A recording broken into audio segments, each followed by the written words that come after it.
राम कथा का 5वां दिन।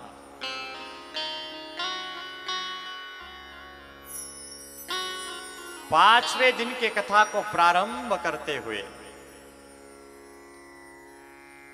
पांचवें दिन के कथा को प्रारंभ करते हुए हम भगवान भोले बाबा को वंदन करेंगे।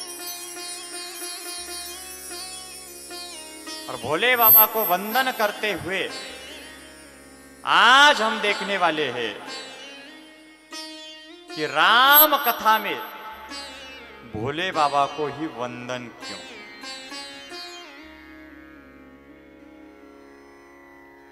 आज हम भोले बाबा को वंदन करते हुए भोले बाबा को कहेंगे कि बाबा, हमारे जिंदगी में वो दिन कभी भी ना आए, हमारे जिंदगी में वो दिन कभी भी ना आए जब हमें हद से ज्यादा गुरूर हो जाए। हमारे जिंदगी में वो दिन कभी भी ना आए जब हमें हद से ज्यादा गुरूर हो जाए।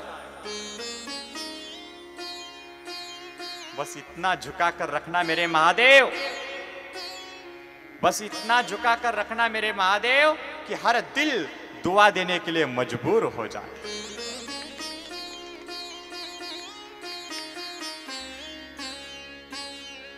भोले बाबा को वंदन करते हुए आज हम कहेंगे कि बाबा, आपकी महिमा बड़ी निराली है,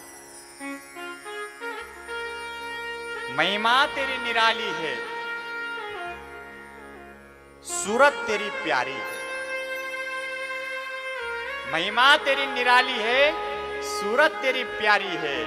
परवाह नहीं अब किसी चीज की, परवाह नहीं अब किसी चीज की, क्योंकि साथ में मेरे त्रिपुरारी है।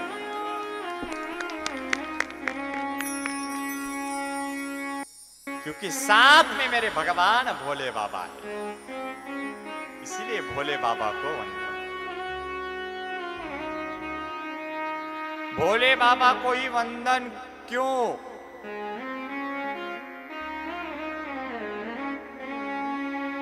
क्योंकि भोले बाबा के पास पार्वती है। पार्वती यानी शक्ति है,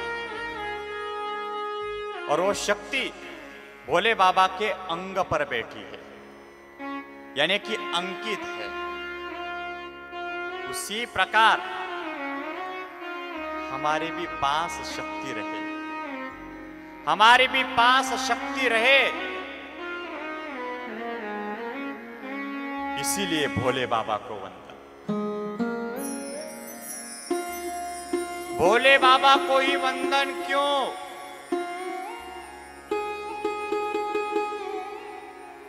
क्योंकि भोले बाबा के मस्तक पर द्वितीय का चंद्र विराजमान है, और ये चंद्र यानी सौंदर्य है, और ये चंद्र धीरे धीरे बढ़ने वाला है। उसी प्रकार हमारे भी जीवन में विकास चंद्र के समान बढ़े और हमारा जीवन सौंदर्यवान बने, इसीलिए भोले बाबा को वंदन।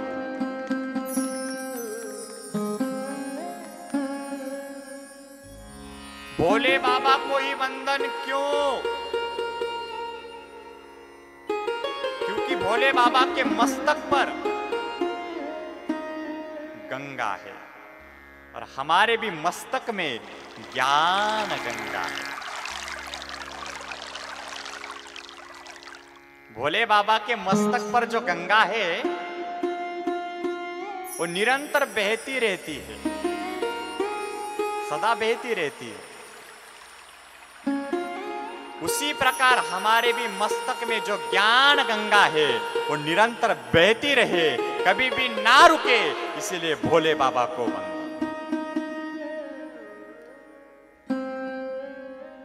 भोले बाबा को ही वंदन क्यों?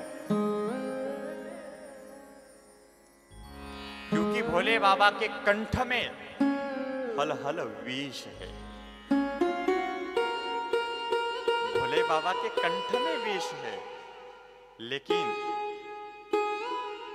मुख में राम है।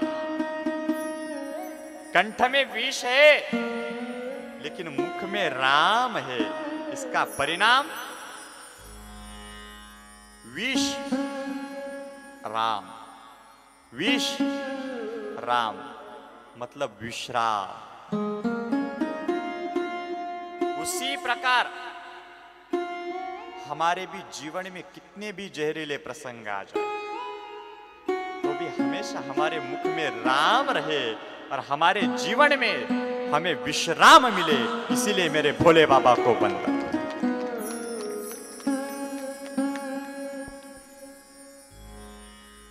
भोले बाबा को ही वंदन क्यों? क्योंकि भोले बाबा के वक्षस्थल पर सर्पराज है और ये सर्प कभी भी मृत्यु का कारण बन सकते हैं। उसी प्रकार हम भी कभी भी अपने मृत्यु को ना भूले, जिंदगी में कभी भी मृत्यु को ना भूले। इसीलिए भोले बाबा को वंदन। भोले बाबा को ही वंदन क्यों?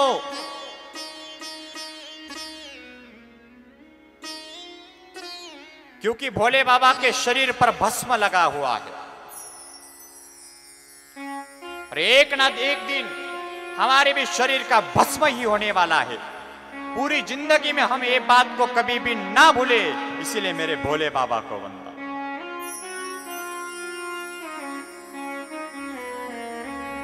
भोले बाबा को ही वंदन क्यों?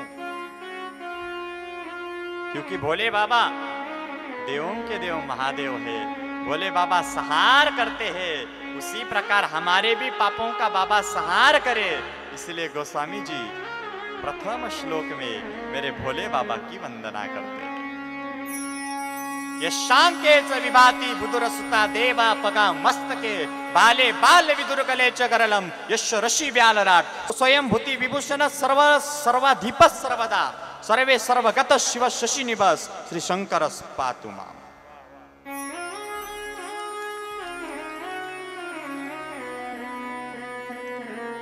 प्रथम श्लोक में भोले बाबा की वंदना।